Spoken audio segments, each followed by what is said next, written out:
Now in this video I've travelled to Burnley in Lancashire. This is Joel Ashton, who contacted me a few years ago after watching a video of mine on YouTube. In his own garden, and he really has had some fantastic results, so I cannot wait to go and see this man. This man is called David Crossley, and if you haven't seen his YouTube channel, I strongly recommend you check it out. So here we are, everybody. I'm with David Crossley, and we are... From that day, we struck up a great friendship through a common interest, wildlife conservation. Yeah, we can sit out and we can observe, yeah. It's wonderful. In inclement weather, yeah. And look in here, the garden looks absolutely fabulous, and of course I'll put some clips in through the whole video. Over the next few months, this field is going to be turned into an absolute haven for wildlife. Let's take a look. And in this video, last February, Joe was up here in Lancashire for the start of his great new project. Traditional management methods and turning it into a haven for wildlife. So where am I and what am I doing? Well, I'm in Lancashire, a beautiful county, and we're not far from the west coast and certainly not that far from the Lake District to the north, and it's a really nice kind of melting pot of habitats. We've got moorland, we've got forest, we've got low-lying grassland, we've got the coast, and we've got a really good opportunity here to create something rather special.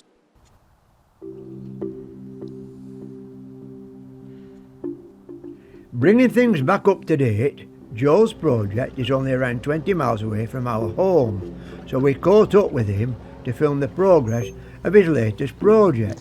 Hello everyone, my name is Joel Ashton and I'm in a very sunny Lancashire for a change, which is rather wonderful, and I'm here with my good friend David Crossley, who's very kindly volunteered to come and see what I'm up to. And have we got a job on here?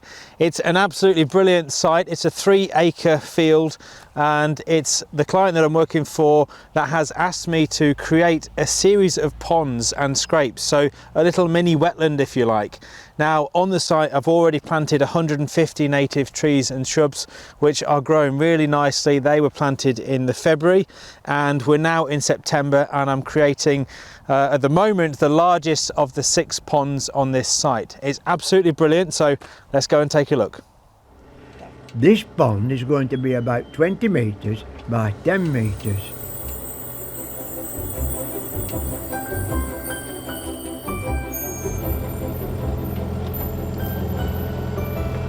So I'm just digging out the last of the main part of the pond now, the deepest section, which is about 4 feet deep, which is going to be a really nice sanctuary for a lot of wildlife.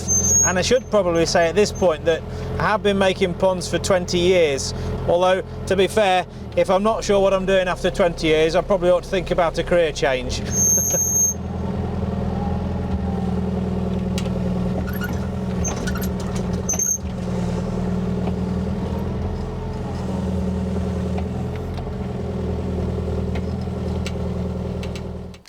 So now I'm just going to check the levels with my trusty laser level, a fantastic piece of kit which means I can work on my own to read the levels where I'm digging out to.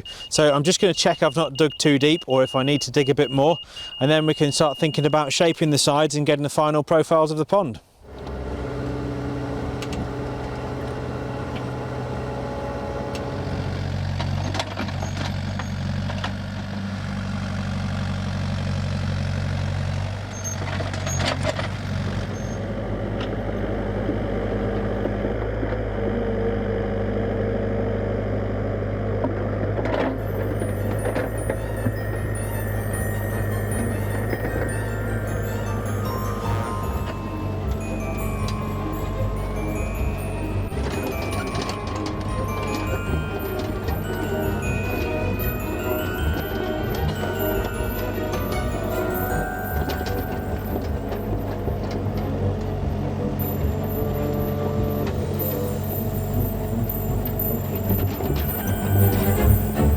Well, there you have it, David.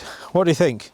Well, I think it's been a brilliant job, has that. I didn't realise how much work there were, but I'm amazed how smooth it's got. You've got the fine touch with the shovel, I'm sure. Well, I mean, it's a little bit of tweaking to do now, and I've got to just check my shelves, check for any sharp bits of stone or flint or anything like that before I put the fleece and the liner in. But yeah, I'm quite happy with that. That's as good as a finish as I could expect, I think. Well, yeah, all we've got to do now, David, is fleece it, line it, fleece it, subsoil, and then we can plant it. How are you fixed? I'll come back when it's finished, I think. I hope you do. Well, what do you think then, David? You fancy give me a hand tomorrow? Is he free tomorrow? I've enjoyed the day, I've enjoyed the filming, but I'm going to leave all the hard work to you, Joel. I've really enjoyed coming. It's very good of you. Yeah. No, it's been a pleasure. It's nice to see you both, and nice to be only half an hour from your doorstep. Yeah, Absolutely, it's not far. and it's an area, believe it or not, we've never ever walked in this area. No, there's loads and of footpaths, We're isn't there? amazed how rural it is, to be honest, around here. Yeah. It's lovely, and we've got some cracking views, haven't we? Yeah. So, yeah, well, I hope you come back. Do come back in a week or two, Yeah. and we can perhaps cut the ribbon on the deck.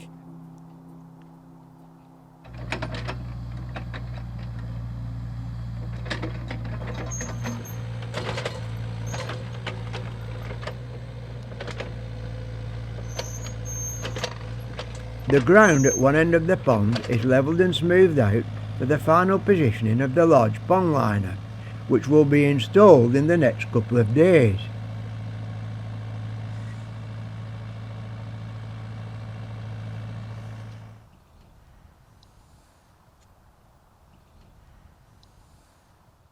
It is imperative that the butyl rubber liner is protected from any stones or sharp objects that might still be present in the excavated hole.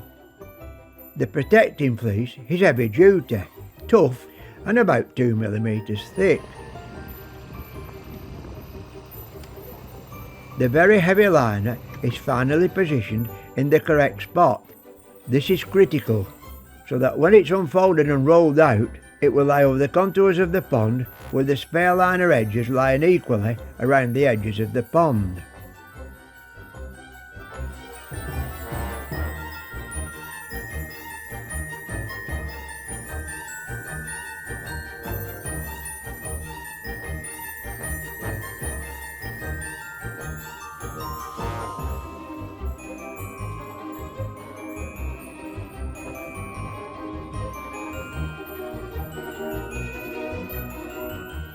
Another layer of protective fleece is laid on top of the liner and covered with subsoil, which is the planting medium.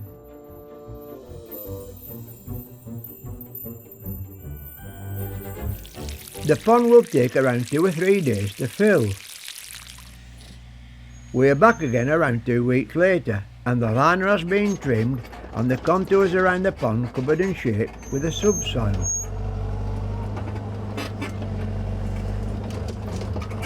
This is the last of the 5 scrapes plus the big pond, and I honestly didn't think I'd see this day come. It's been 6 weeks in the making, but we're nearly ready to sign this project off. We've just got the planting of the pond to do after this scrape, and then the seeding of all the areas. So very close to the end. Stay with us and we'll be done soon. Also, over the last couple of weeks, more suitable habitats have been created, and Joel has erected and positioned 2 large nest boxes. And a rotten inside of a tree. And then all I've got to do now is slide this panel back on with one hand, which is obviously a challenge. Do the catch back up, and there we have 1x barn owl box ready to go. The second box is for the kestrels, which are fairly regular visitors to the site.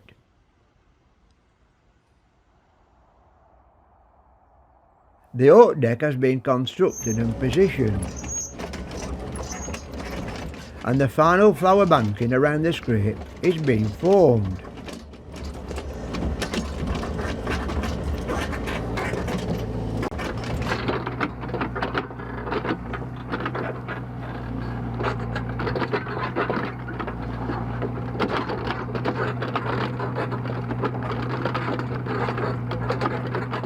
One of the earlier scrapes has already been colonised by backswimmers.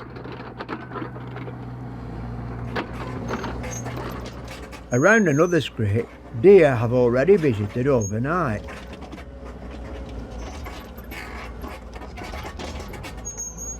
Well, this is now the last of the 5 scrapes, and already it's starting to fill up with water. We've got a little bit of ingress just coming in, which is absolutely perfect. So hopefully within a few days this thing will have a good few inches, if not a foot of water, and be just like the other waders scrape that's already had green sandpiper. So yes, we're on to a winner.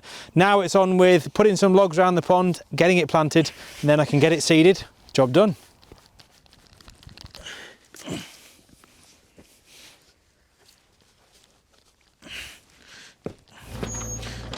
A final damping down, where the machine has rutted the ground.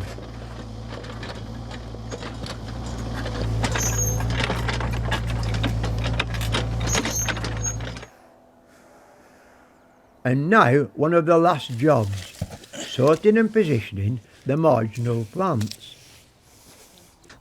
That's the last of the plants spaced out. All that's left to do now is to get them in the ground, and then in a few months' time next year this is going to be a wildflower paradise.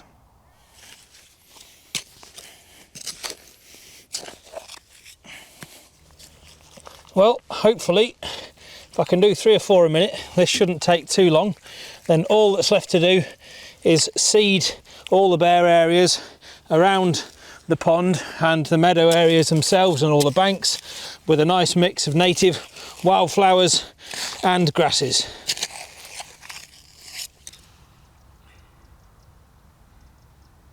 Well, only a few more plants to put in. What do you think of it?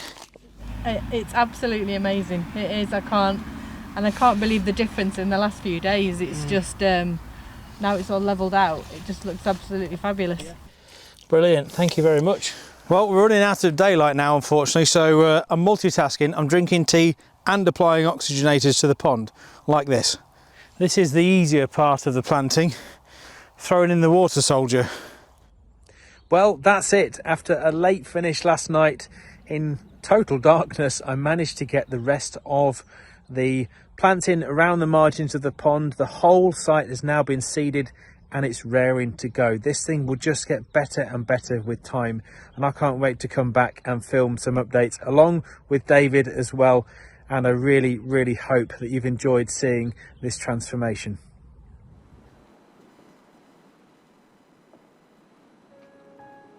Hopefully it will be on its way to look like this next summer. The whole area will be transformed as it grows and matures into a truly beautiful wildlife sanctuary.